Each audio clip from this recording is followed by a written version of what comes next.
हाय। इस वीडियो में मैं आपको एक ऐसा कैलकुलेटर ट्रिक बताने वाला हूँ जो कि अगर आप सीए फाउंडेशन में हो, इंटर में हो या फिर आप फाइनल में हो, आपको तीनों लेवल पर बहुत ही ज़्यादा ज़रूरत पड़ेगी उस ट्रिक की। इवन आप अगर फाउंडेशन में होते हो तो मैथमेटिक्स के सब्जेक्ट में डिफरेंट शॉर्टकट की बताए जाते हैं, बट स्टिल वो छोटा सा कैलकुलेटर ट्रिक है, बट फिर भी वो कोई भी टीचर बताता नहीं है, ना ही वो कोई टीचर यूज करता है। आई थिंक टीचर को वो चीज़ शायद छोटा सा एक ट्रिक है वो नहीं पता होगा, मे बी, क्योंकि वो ट्रिक अगर पता होगा तो डेफिनेटली वो टीचर्स यूज करते हैं, क्योंकि बहुत इंपॉर्टेंट ट्रिक है वो। क्या वो ट्रिक है, चलो देखते हैं। आपको सारे सब्जेक्ट में लगभग वो ट्रिक हेल्प करने वाली है। हमारा फर्स्ट जो कैलकुलेटर ट्रिक है वो प्लस और इक्वल टू का है। जैसे इस प्लस और इक्वल टू का यूज़ हम अकाउंट्स में क्या कर सकते हैं, किस टाइप से यूज कर सकते हैं, वो पहले देखते हैं। फिर हम टैक्स में इस ट्रिक का कैसे यूज करेंगे, फिर वो देखेंगे। सबसे पहले देखो, जब हमें अकाउंट्स में क्या होता है, डिप्रिसिएशन कैलकुलेट करने होते हैं, तब हमें इसका काम आता है। जैसे कि मान लो एक असेट्स की कॉस्ट है 12, 50, 500, उस पर डिप्रिसिएशन हमें लगाना है 13% पर एनम से, ठीक। और क्वेश्चन अगर पूछ दे कि find WDV of assets at end of 4th year, ठीक, 4th ईयर के एंड में इसकी WDV क्या होगी, इस 12, 50, 500 की। तो मान लो अगर आप होते तो क्या करोगे। नॉर्मली स्टूडेंट क्या करते हैं, 12, 50, 500 पहले साल का डिप्रिसिएशन लगाएं 13%, फिर जो बैलेंस आया उसमें 13% का डिप्रिसिएशन सेकेंड ईयर, फिर ऐसे थर्ड ईयर, और ऐसे ही 4th ईयर हो जाएगा। सो आप इसमें क्या करते हो कि 12, 50, 500 है, फिर कैलकुलेटर में ऐसे आप 12, 50, 500 का 13% निकालोगे। फिर उसके बाद ये अमाउंट आप यहाँ लिखोगे। फिर जैसे 162565 लिख, तो ये अमाउंट यहाँ लिखने के बाद आप क्या करते हो कि दोबारा आप 12,50500 लिखोगे, फिर माइनस, फिर ये अमाउंट अब इसमें से माइनस करोगे। तो कितना ये लंबा प्रोसेस है, 162500, ठीक। फिर उसके बाद आपका आ जाएगा ये 10,88,000, ठीक। तो इतना लंबा प्रोसेस करने की ज़रूरत नहीं है। आप सिर्फ सिंपल क्या कर सकते हो, 12, 50, 500, इसका 13% है, इस पर निकालना है, तो मल्टीप्लाई बाई 13%, ठीक। अब इस अमाउंट को हमको इस अमाउंट से माइनस करना है, ये ठीक है, 12,50,500 में से। तो क्या करोगे, सीधा हमको माइनस करना है ना, इसलिए हम सीधा माइनस करेंगे और इक्वल टू कर देंगे, तो हमें ऑटोमेटिक ये बैलेंस आ जाएगा। अब हमें इस बैलेंस में 13% निकालना है, और उस जो 13% का जो अमाउंट है वो इसमें से, इस बैलेंस में से माइनस करना है, मतलब ये वाले अमाउंट में से। तो इसका 13% इसमें से माइनस करना है, तो सीधा मल्टीप्लाइड बाई 13% कर दो। हमें वो अमाउंट भी मालूम हो गया, हम सीधा ये अमाउंट यहाँ पुट कर देंगे। अब हमें दोबारा कैलकुलेटर पे जाके ये अमाउंट लिखने की ज़रूरत नहीं कि ये अमाउंट लिखो फिर इसमें से ये माइनस करो। हम डायरेक्ट, हमें ये अमाउंट जैसे मिला, हम सीधा क्या कर सकते हैं, यहीं पर फिर माइनस और इक्वल टू प्रेस कर देंगे। हमें ऑटोमेटिक ये बैलेंस, उसमें से वो ऑटोमेटिक माइनस हो जाएगा और होकर के ये बैलेंस आ जाएगा। देख सकते हो।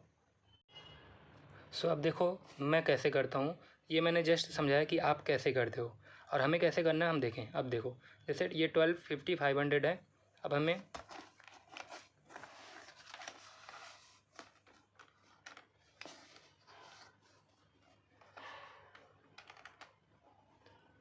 12,50,500, ठीक है, इसका 13% चाहिए हमें। मल्टीप्लाइड बाई 13%, अमाउंट आ गया। अब इस अमाउंट को हम यहाँ लिख देंगे 162565, ठीक। अब ये अमाउंट, ये अब इसमें से माइनस करना है, तो क्या करें, अब दोबारा क्या हम जाएं कैलकुलेटर पे लिखने की 12,50500 माइनस 162565, नो, सीधा हम यहीं जो अमाउंट आया 13% का अमाउंट वहीं आ गया। अब इसमें से माइनस करेंगे और इक्वल टू प्रेस कर देंगे, ये ऑटोमेटिक ऊपर वाले अमाउंट में से माइनस होकर के आ जाएगा। तो अब हम 10,87935 आ गया।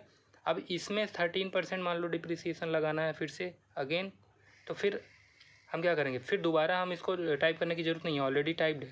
तो हम यहाँ सीधा मल्टीप्लाइड बाई 13% करेंगे। कितना आया अमाउंट, 141431.55।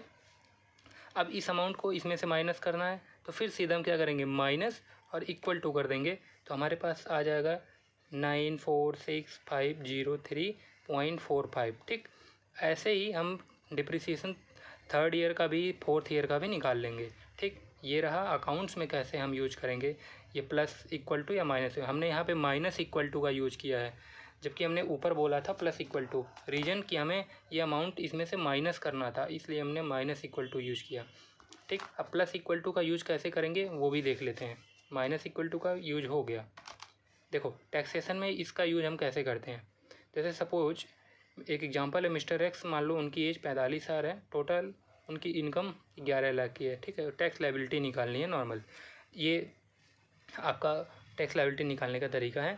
अब नॉर्मली क्या करते हो आप लोग, इवन टीचर्स भी, जैसे वन मान लो ये टोटल ऐड करने के बाद आ गया 142,500। ठीक, तो अब इसमें 4% हमें हेल्थ एंड एजुकेशन से जोड़ना है। तो सर क्या करते हैं, या नॉर्मली आप लोग भी क्या करते हो,